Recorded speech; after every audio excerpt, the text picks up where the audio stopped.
Unanimidade suspeita.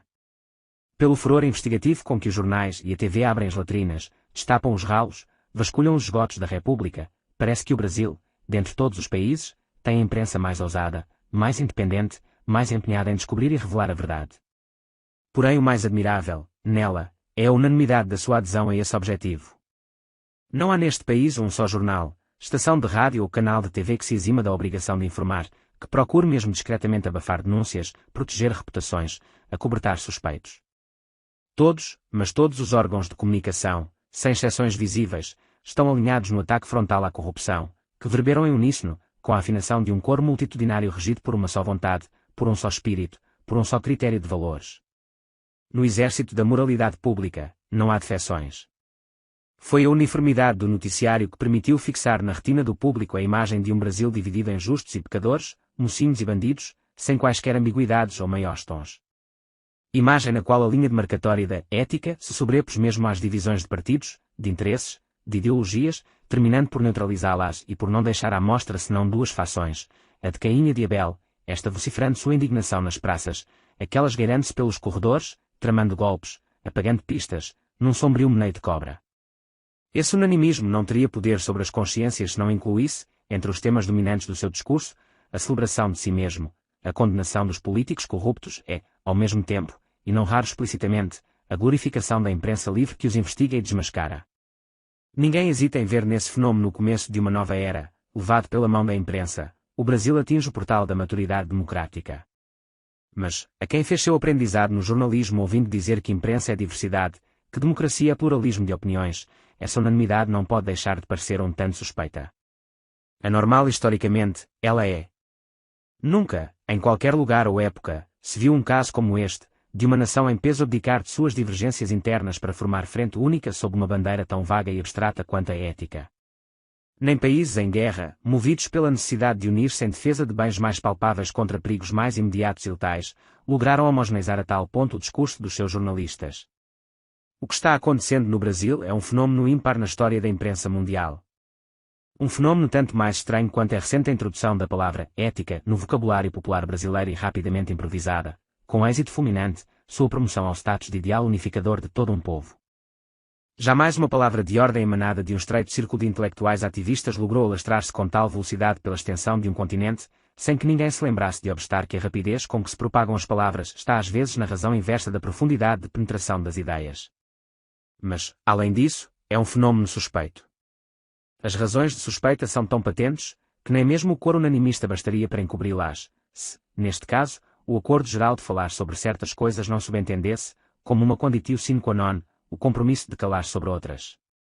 Essas razões podem resumir-se numa só pergunta: se o esquema de corrupção nas altas esferas é tão poderoso a ponto de fazer presidentes, moldar a seu gosto o orçamento da República, manipular o Congresso, desviar dos cofres públicos o equivalente à dívida externa do país, subornar altos funcionários da polícia, exercer quase, como disse o senador Bisol, as funções de um governo paralelo, então como será possível que ele não tenha meios de subornar e calar a imprensa? Como será possível que, dentre todos os poderes que decidem a vida nacional, somente a imprensa tenha escapado das malhas da influência corruptora e agora se encontre livre para denunciá-la?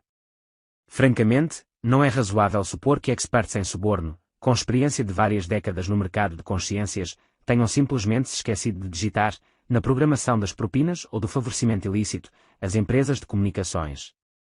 Não é sequer verossímil imaginar que os canais de TV, concessões dependentes do governo, que as empresas jornalísticas, sempre endividadas com os bancos oficiais ao longo de toda a sua história, teriam a desenvoltura que ostentam para bater na cara de gente tão poderosa, sem temor de um revide, caso essa gente fosse realmente poderosa como se tenta fazer crer. Que a máfia onipotente não tenha, em toda a imprensa nacional, um só defensor, eis aí o que, simplesmente, põe em dúvida a sua proclamada onipotência. Nesse detalhe despercebido pode ocultar-se, no entanto, a chave para a compreensão de tudo quanto se passa hoje no cenário público brasileiro, cenário que não nos é pintado senão do ponto de vista de um dos personagens envolvidos, que oculta seu envolvimento sob a fachada neutra do papel de narrador. Esse narrador apresenta-nos os fatos do dia como um fenômeno gigantesco de tomada de consciência, um marco na história da República, o surgimento de um novo Brasil. É nessa hora que convém lembrar a advertência de Max Weber: há atos humanos que, considerados isoladamente, são impregnados pela nossa sensibilidade valorativa com as cores mais deslumbrantes, mas que, pelas consequências a que dão origem, acabam fundindo-se na cinzenta infinidade do historicamente indiferente, ou que antes, como geralmente sucede, entrecruzando-se com outros eventos do destino histórico, acabam mudando tanto na dimensão como na natureza do seu sentido, até tornar-se irreconhecíveis. Prestem atenção, por favor, às palavras, como geralmente sucede. Elas indicam que, como regra geral, as interpretações que se fazem dos acontecimentos na hora em que eles eclodem pouco ou nada têm a ver com o significado histórico que esses eventos virão a ter. Isto refere-se a todas as interpretações contemporâneas. Quanto mais, então, não deveriam ser postas sob suspeita as interpretações emitidas por um personagem da cena, e quanto mais duvidosas não se tornariam elas quando esse personagem procurasse ocultar sua participação sob a roupagem de um investigador e narrador neutro. Será necessário lembrar que, tanto quanto as famigeradas empreiteiras, as empresas de comunicações também são prestadoras de serviços ao governo, também tomam empréstimos vultosos em bancos oficiais, também fazem lobby junto ao Executivo e ao Congresso, um lobby que, ademais, é reforçado pelo domínio direto que elas exercem sobre a opinião pública. Como passar o país a limpo se a mão que move a borracha cuida de apagar, em primeiríssimo lugar, os trechos comprometedores da sua própria participação no enredo? É verdade que os jornalistas, sobretudo os mais novos, sobretudo os da esquerda, ansiosos de destruir certos setores da oligarquia, julgam que é boa política aliar-se a um outro setor dela, talvez o mais poderoso de todos, seguindo o conselho de Lenin: se você tem 5 inimigos, aliás a 4 contra o quinto, depois a 3 contra o quarto, até destruir todos eles. Mas não haverá nessa brincadeira de Maquiavéis mirins a ingenuidade de deixar-se usar, na esperança de amanhã poder virar o jogo. Porque, afinal, os 5 inimigos também podem ter lido Lenin, e alguns deles são bastante espertos, além de mais ricos do que qualquer jornalista. Qualquer que seja o caso, a história deste período não será aquela que seus personagens, num arremedo simiesco de antevisão profética, já estão escrevendo hoje nas páginas dos jornais, e na qual escolhem seus papéis ao sabor da vaidade de cada um.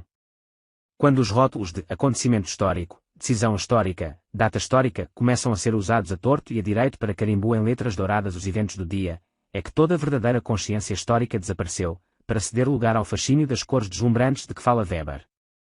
Não é por nada, mas acho que os jornalistas de hoje, alimentando o cor dos entusiasmos unanimistas em vez de esforçar-se para analisar serenamente o que se passa, se arriscam a fazer perante a história futura um papel bem chinfrim. Mas há nesta questão um aspecto mais oculto, que me parece decisivo. Na Itália, que a imprensa brasileira vive citando como exemplo de combate eficaz à corrupção, denuncia-se um suborno milionário com que a multinacional Monte Dizan teria obtido a cumplicidade da imprensa para certas operações ilícitas. Comparemos com o que se passa no Brasil. Um empreiteiro conhecido por suas polêmicas espalhafatosas, Cecílio Rua Almeida, dá uma entrevista ao jornal Zero Hora de Porto Alegre, dizendo que, de todas as grandes empresas do ramo, colocadas igualmente sob suspeita, só uma é corrupta de fato, a OAS, segundo ele, seria a culpada por tudo quanto se passa de ilícito no setor das obras públicas. Mais ainda, Cecílio informa que a editora Abril, poderoso truste das comunicações, e proprietária da revista Veja, uma das publicações mais ferozes no combate às empreiteiras, tem interesses ligados à OAS, tanto que falseia os balancetes publicados na sua revista econômica, Exame, para favorecer essa empresa. Como é que isto foi noticiado? Empresário inocente empreiteiras e acusa Grupo Abril. Empresa jornalística cúmplice de empreiteira suspeita. Não. Tanto na Zero Hora quanto em todos os jornais que depois reproduziram a entrevista, o tom das manchetes foi o mesmo: empreiteiro denuncia empreiteiras, o esquema de corrupção visto de dentro, etc. Enfim, transformaram a entrevista de Cecílio numa denúncia contra as empreiteiras em geral, que ele inocentava. Pior, a menção à editora Abril, que era de fato a única novidade da entrevista, foi omitida em alguns jornais e, em outros, escondida no meio do texto, disfarçada sob títulos que nem de longe mencionavam a Abril. Ou seja, além de inverter o sentido da entrevista, apresentando como ataque o que era uma defesa, os jornais ainda protegeram sob o manto da descrição ou mesmo do silêncio a única empresa que o entrevistado acusava realmente. Com uma imprensa assim escorregadia, a Operação Mãos Limpas, que importamos da Itália nunca passará de uma propaganda de sabonetes. O mais assustador é que o silêncio em torno da Abril foi unânime, como é unânime o vozerio contra as empreiteiras. Será isto uma coincidência, um reflexo espontâneo que defende os jornalistas contra qualquer impulso de praticar o jornalismo? Ou, ao contrário, há um acordo entre as empresas jornalísticas para que nenhuma denúncia contra uma delas seja veiculada sem prévias negociações com a interessada? No primeiro caso, trata-se de uma grave patologia da consciência, de um escutoma moral que torna cegos para certas realidades os profissionais incumbidos, nominalmente, de enxergá-las e mostrá-las. No segundo caso, É obrigatório concluir que a opinião pública brasileira é dirigida, em segredo, por um complô de empresas jornalísticas que delineiam a seu bel prazer os limites do visível e do invisível, como quem ajusta viseiras à cabeça de um asno. Nesta hipótese, o asno somos nós todos, brasileiros, e o governo paralelo que manda neste país não é composto de empreiteiras, e sim de empresas de comunicações. Esta hipótese, na verdade, não excluiria a primeira, apenas mostraria que o escutoma não é natural, mas produzido. E, se fosse ela a hipótese verdadeira, não haveria nisto nada de excepcional, de vez que todos os sociólogos e cientistas políticos do mundo estão concordes em afirmar que, na sociedade contemporânea, as empresas de comunicações estão mais próximas do centro de poder do que quaisquer outras. O prestígio do Dr. Roberto Marinho, por exemplo, tem o poder de vetar, em todo o território nacional, a exibição de um documentário da TV inglesa sobre a pessoa dele, exercendo, implicitamente ao menos, um direito de censura que é negado ao próprio governo federal. Emílio Odebrecht, Sebastião Camargo ou Cecílio Almeida poderiam sonhar em ascender a tais alturas. Se as empreiteiras tivessem o poder de um governo secreto, os seus podres também permaneceriam secretos. Se há contra elas um movimento nacional de opinião pública, é porque alguém tem o poder de gerá-lo e elas não têm o poder de detê-lo.